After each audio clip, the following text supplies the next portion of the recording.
Hello, hello, everyone. Welcome to a new episode of the Muse podcast. I am thrilled to be here with Carine Daher. Welcome, Carine.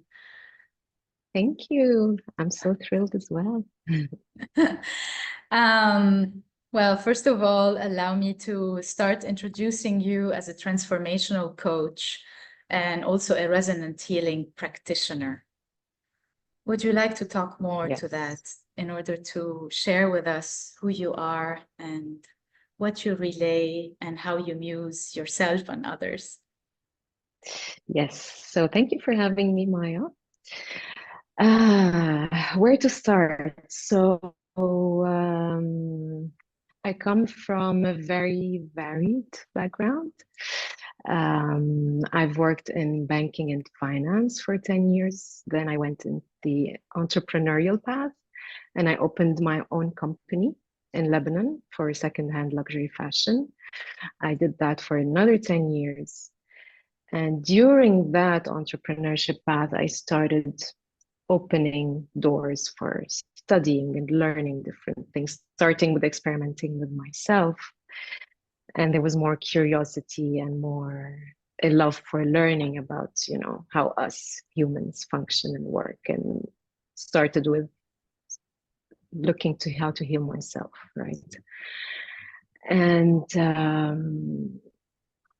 so I started with studying. My first training was in coaching, and I specialized in transformational coaching, which is mainly my focus is working with people who have done the path of success. Like, how do I make it in life, right? It's how I grew up, right? Like, succeed in business, make a family, do this, that, check the boxes, but then there's something missing there. So we work on finding fulfillment and meaning and working on that. And then I became more curious to work more in depth. And I did a full training in something called Resonant Healing, which we can talk more about. And this is more trauma-related work. And the purpose of this work mainly is how to make our brains a gentler place to be. That's it's a nice way to see it and to feel through with that, because we tend in this fast pace of life to really be hard on ourselves. What is resonance healing for Carine Daher? Resonant healing is working with this inner critic that I think most people have, that is normally harsh and hard on ourselves, telling us that we're not good enough, we're not worthy enough. Why did you do this way, that way? And we're very, very judgmental with ourselves, which makes us judge others harshly as well.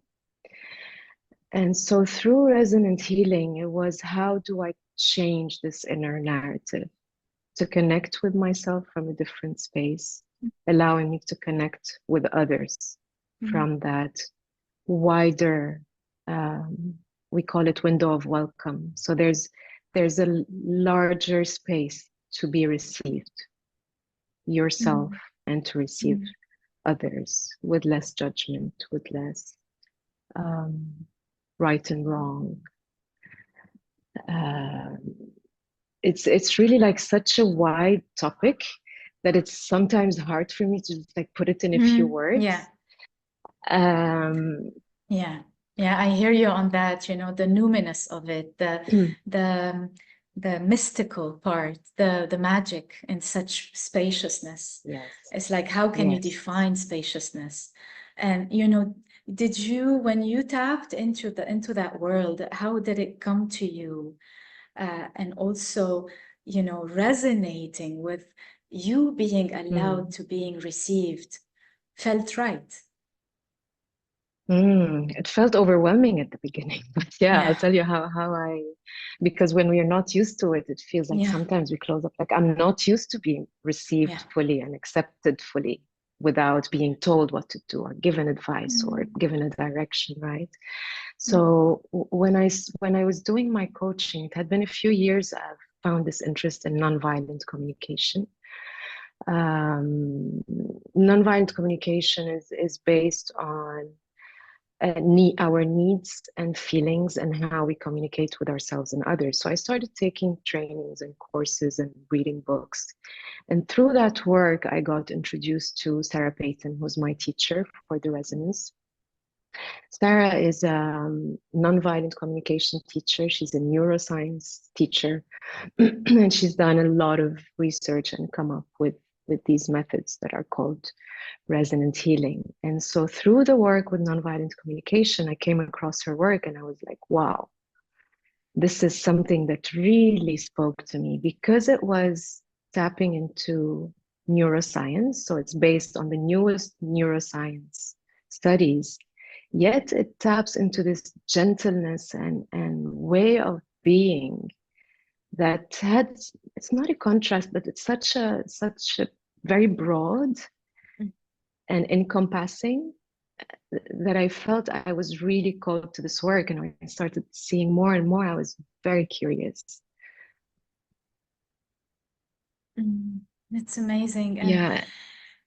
And Carine, how did you, that from NVC, so from coaching to NVC, Carine was also weaving her inner world, like being more in the discomfort and being welcomed with the discomfort. It's really amazing, because such spaces are what allows us to heal.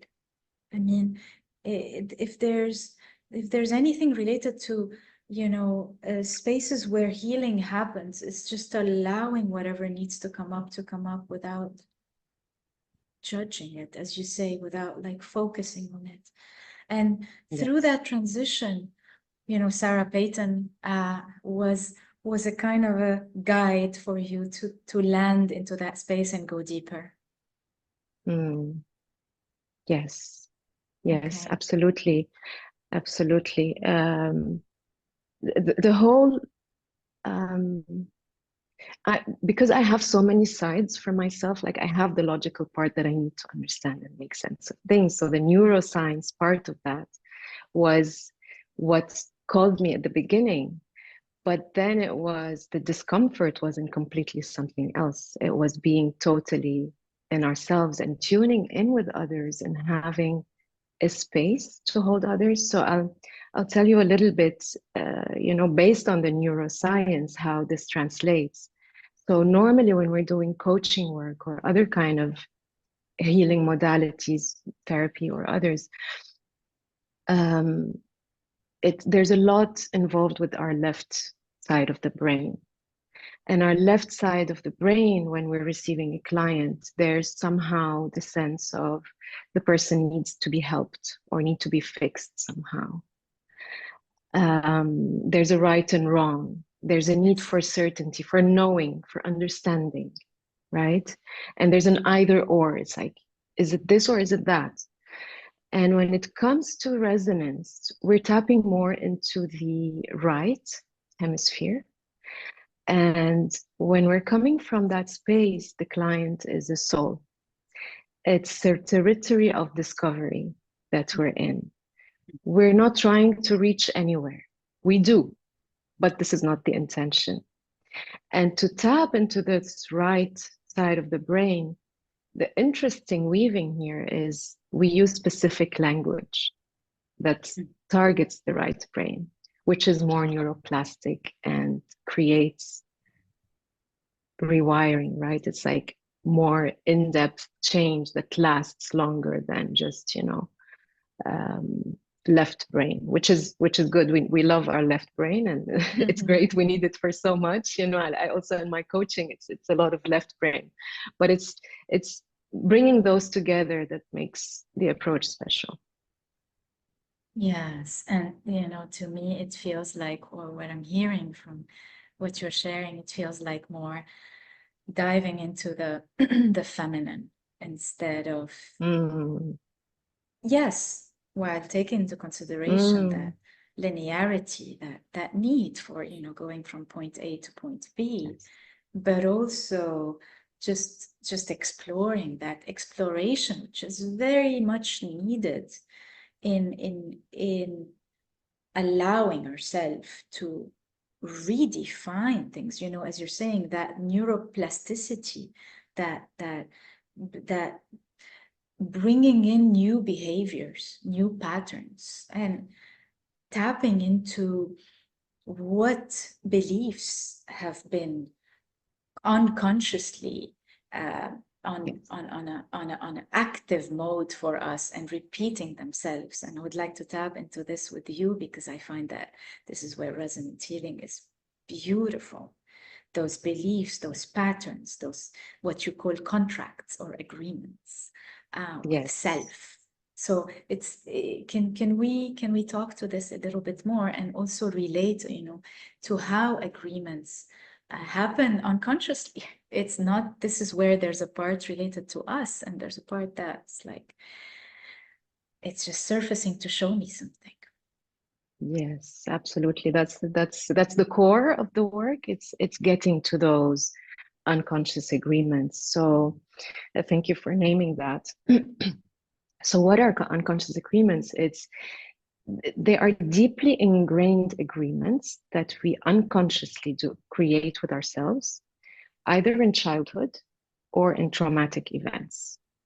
So we're not aware of what's happening there, but they are literally running our behavior, our decisions, how we show up, without us being aware. And they're not easy to name, right? Because they are unconscious.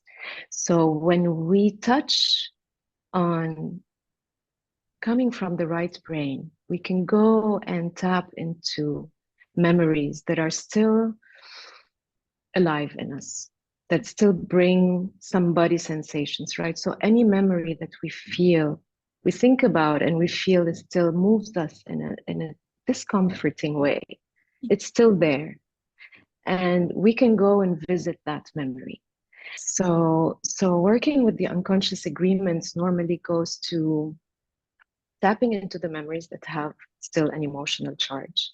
And what we do is we visit any moment in the past that has caused us discomfort and is still there somewhere. And through holding and acknowledging and naming the feelings and needs and whatever was present for you in that moment, we create a spaciousness and some relief in the body, where we can then tap into, okay, in that moment, what agreement have you done with yourself?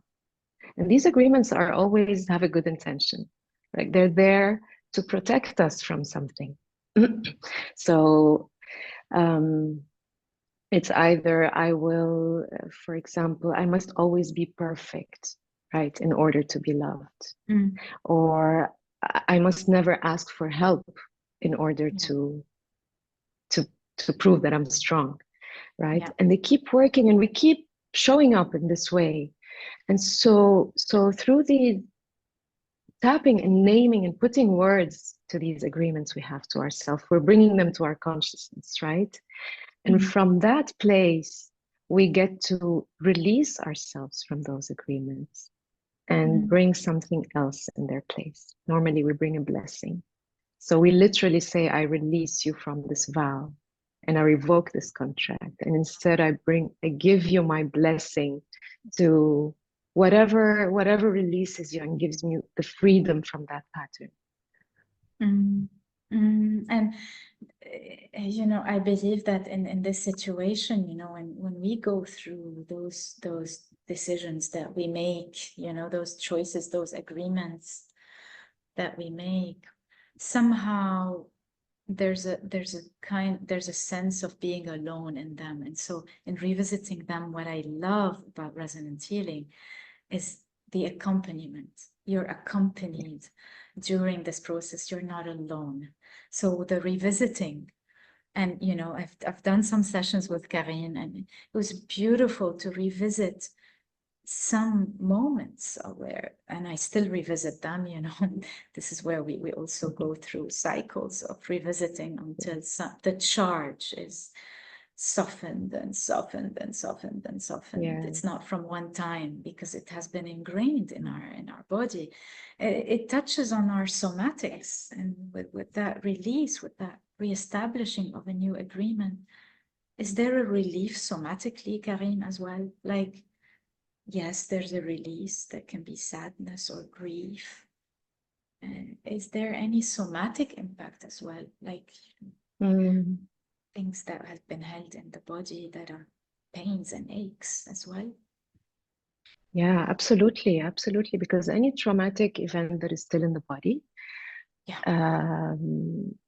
shows up somewhere. And when we acknowledge and when we hold and when we name,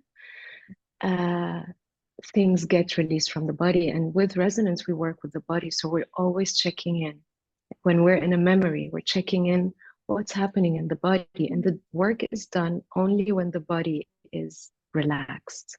So we follow the cycle of what the body's going through. And we're only done when when there's more space to breathe, where there's less discomfort.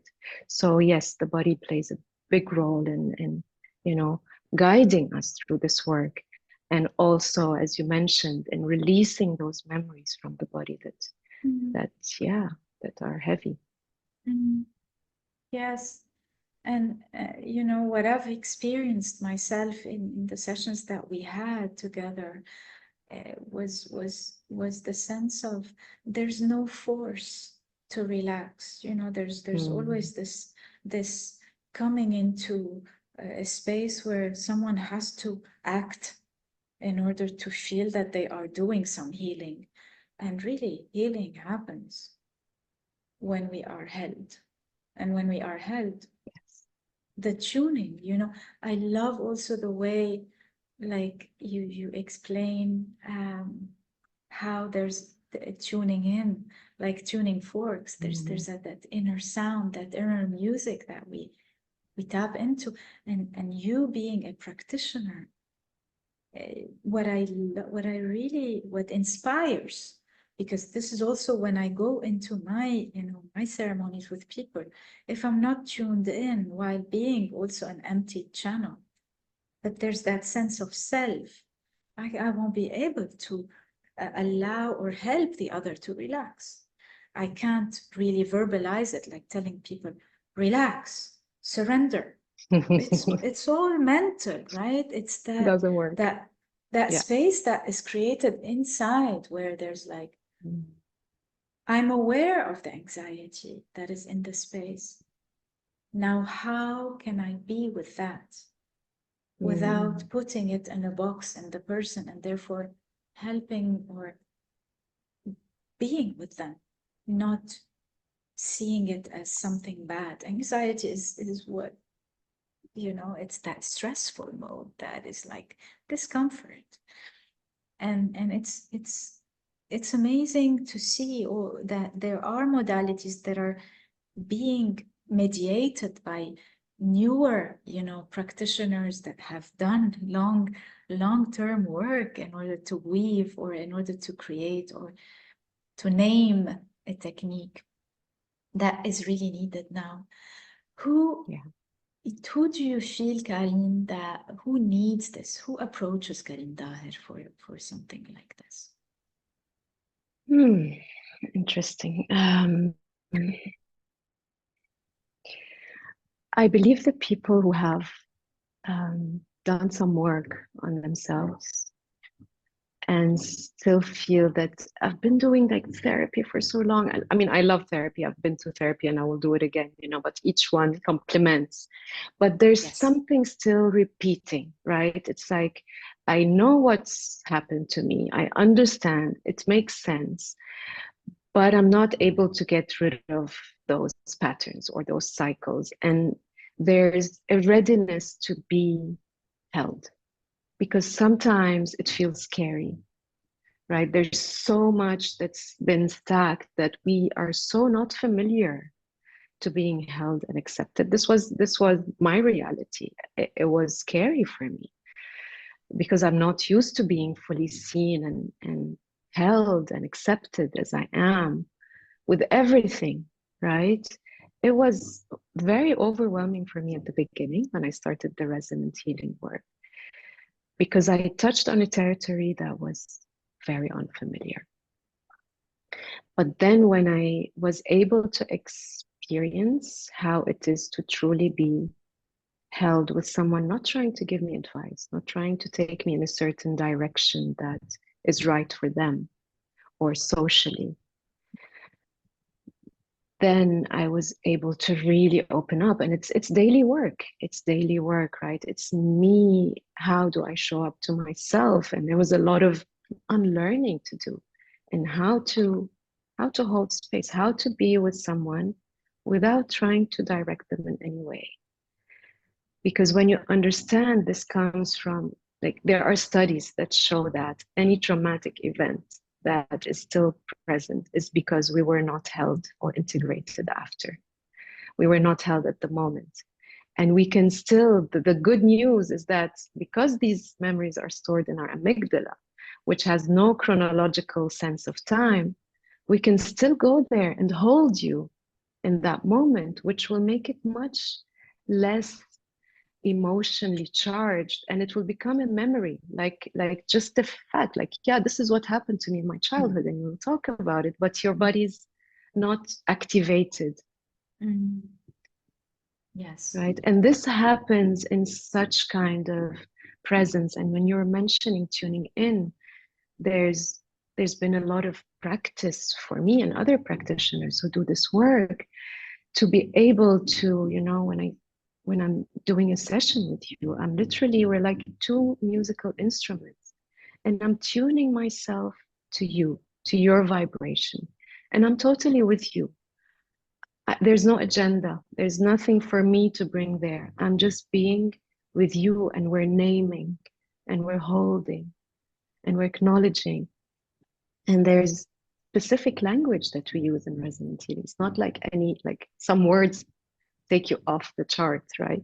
So it's using this specific language, which is very gentle, and there's no judgment in it. It's about acknowledging, it's about imagination. There's a lot of imagination and creativity within that. Because we don't want to go to the logic. And this is where we start to hold. So, for example, you're sharing an experience for me, and I'm like, you know, thinking of, is it like, you know, swimming in an ocean of darkness, or is it like dancing in a meadow of flowers? Or, you know, we're trying to bring in imagination and not telling you, you know, well, what did you feel or what did you think? So it's just trying to imagine with you how it's like, and being curious. So I don't need to be right as a practitioner, because I don't know. It's being in that space of accepting that I don't know. And I'm asking you, and you're telling me about an experience. And I tell you, did you feel so much anger? And you're like, no, I didn't feel anger. It was sadness. So I was like, okay. So my questions are just guiding you to find out what it was for you, but I don't need to be right. And this takes practice to be okay with not having to be right and knowing. Yes. Wow. It's very much, you know, I'm taking this 1-year course with psychedelics today, and it's a refining of the work when it comes to how to approach a space, but also work with integration. And I feel very much how this modality, this portal, but there's different portals in life, and we resonate with different ones. That's the journey. It's like, what is right, what is wrong? This is what's right for me now.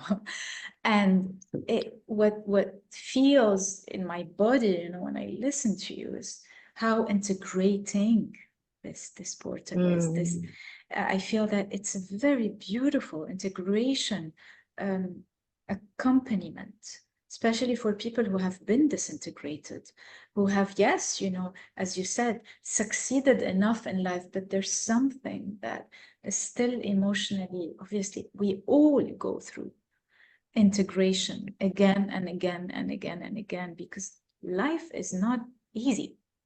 Life is brutal. It can be Oh, beautiful. yeah. And at the same Yes. time, it can also be like nature. Nature is not all, like green and flowers and coquelicot and whatever. It's also harsh, right? It's like when Yes. there's a storm, there's no joke. You just sit inside and just cocoon because you're gonna get bashed. And so this space of resonant healing is feels to me like a space of integration, of coming back, bringing those parts back, which is really what is needed. It's I don't like to compare any modality. Every modality has its Of beautiful course. signature. When people also ask me, what do you do? Is it something like this? Is it something like this? And I'm like, I can't go with answering you this question because it's not like anything, but as you said, it includes different aspects. So the neuroscience is also one of the roots, or one of the branches, or one of the extended roots of resonance healing, as a tradition or as a scientific. The science has been here for ages. It developed, but it got slower, but now it's catching up. But what was brought in, the nonviolent communication, which came more from roots of how can we be together? How can we listen to each other in a so-called communal way? How can we respect the role of each person in a circle? Do you also Yeah. see from the people who approach you that they are able to also feel more connected to others, like relate more to others? Because I find that also part of the integration, especially in the field of so-called plant medicine. At least for me, it's still challenging. It's still something that, because of a history that I've lived also. Yes. So can we talk Yes. to that? Yeah, absolutely. So in all the work that I do, even when it comes to coaching, because I'm very much influenced by the nonviolent communication work and the resonance work, there's always themes that come up around connecting with others and connecting with self. And I always bring it back to self, because if we're not connected to ourselves, it's very hard to truly authentically connect with others, right? We can connect socially, we can connect in so many ways, but to have these true authentic connections, it's how do I start connecting with myself? And nonviolent communication is one of those methods that I love because it's based on universal needs and feelings, and based on this theory that these needs and feelings are for everyone. All of us humans have the same needs and feelings. And there's like a clear list. Here they are. So when people start to tap into that, it's like, I have the same needs as Maya and as, the person in India and someone who's a billionaire CEO, and we all have the same needs. So it brings this sense of understanding and empathy, starting with ourselves. So one practice I do every day is I tap into what am I needing today and what am I feeling? Because when I start to understand myself, if I'm having a conversation with you and I see you're agitated, like, oh, maybe I think Maya might be needing some understanding, or maybe she's needing some space, or she's needing support, or I start to get curious because I know how to touch on that in myself. So when we start having those tools, it makes it easier somehow to connect and more accessible. Yet, as you said, there's been a lot of molding and a lot of pre-programming that there is resistance. It takes time, right? It's a practice, it's a commitment. And as you said, it's so many modalities coming together Like for me, I don't say resonance is what made me. There's a lot of work I've done, when it comes to, it could be, the dancing classes or the ceramics, and then the therapy from here and the coaching, you name it, it's all of that together. That's what makes you, the mediating different modalities the way you do. And that's the beauty of each person also. It's like you mediating your own medicine in the field. It can be in the field of healing, it can be in the field of corporate, it can be in the especially corporate. And this is also, we're not gonna dive deeper into that today, but Carine also guides, in the coaching field, people in the corporate world. But today we wanted to specifically tap into resonance healing because it is more the theme that I would like to tap into, actually, while embracing the other. There's no exclusion. There's both and, which yes, both and. Carine, I know that lately you have launched your website, and you have finally the Instagram page took like the seedling is out. It has been the journey, into bringing the words in, and how to, the choice of words is quite important. Usually people get in touch with you from word of mouth, or also through your new platforms, or how does it work usually? Like, how can people reach you through messages, through emails? How can this happen? Yeah, thank you, Maya. It's actually taking me a while to put myself out there. My work so far, has been based on word of mouth, and I was trying to And I'm resist that cheering part. you up. I'm cheering you up. We're both cheering ourselves Thank up. you. Yeah. Yes, exactly. So I was quite, not wanting to do that before, but so far, my main clients have been through corporate and companies and word of mouth. And now, recently I've launched my website, carinedaher.com, and my Instagram account, also my name, Carine.Daher. And, starting to build a space where people can get to know about my work more. And people can reach out to me, through email, which is on my Instagram, and people can take also through my website a discovery call where we connect and see if if we're a good match. We can just have a conversation and see what the person is looking for, what I offer. So these are the different ways, for now.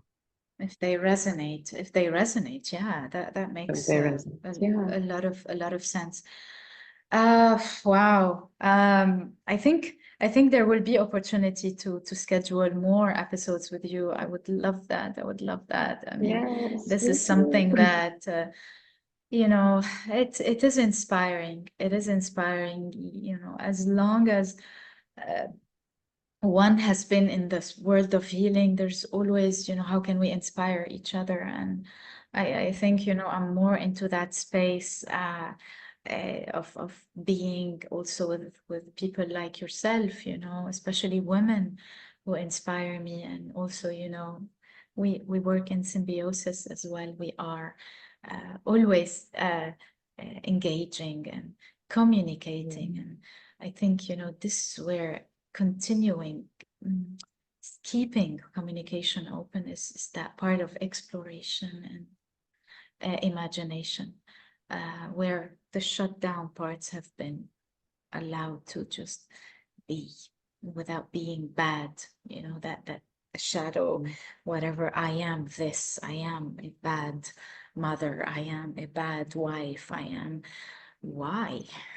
And the Why? shame. Where did this come from? And I think, these kinds of spaces and modalities are very important, especially from, I have to say, women, that allow that spaciousness, because there's that sensitivity in it. And I thank you for everything that you're doing, Carine. And it's been the journey of getting to know you, and here I would like to share a moment of just bliss and blessing, you know, how we resonate with each other. And there was no effort. There was really no effort. And even, you know, today we resonated color-wise in our plants, and my plant here connecting with your plant Exactly. there. It's I love like a that. mirror background. I love that. Well, you have a tree, I have a little seedling, but you know, it's beautiful. Would you like to add anything, Carine, before we end this episode for now? Yeah, I want to thank you for creating this space and, you know, this exchange and shedding light on you know, these modalities and this kind of work and the work that you do. So thank you for giving me that space and for having me. And I look forward to having more in-depth talks. Amazing, amazing. Yes, and we shall. Your coordinates will be in the description below. Please, you know, whoever is listening, there will be, you know, there's the Muse podcast, the _Muse_podcast Instagram page that kind of, you know, is magically with the help of some amazing people on board that is also taking flight. Follow on Instagram, you know, listen to the whole recording, share it with people that resonate. And if you would like to send us our comments, your comments, it's usually much appreciated, including what you would like to also, if you'd like to go deeper into some themes that the Muse podcast is exploring also with different muses. The intention here is to truly amuse and muse each other. Truly, that's really the whole intention, while tapping into traditions, because traditions are what brought us here. You know, it's those ancestors that are behind our back, that we are standing on their shoulders, and we can never deny that. We can never deny that. And, you know, greetings and blessings and gratitude to the ancestors of the land, wherever you are, to this land also that has welcomed us. Thank you, Carine, and thanks a lot for Thank you, everything. Maya. And yes, to the next one, hopefully. Bye for now. Yes. Thank you. Ciao, ciao.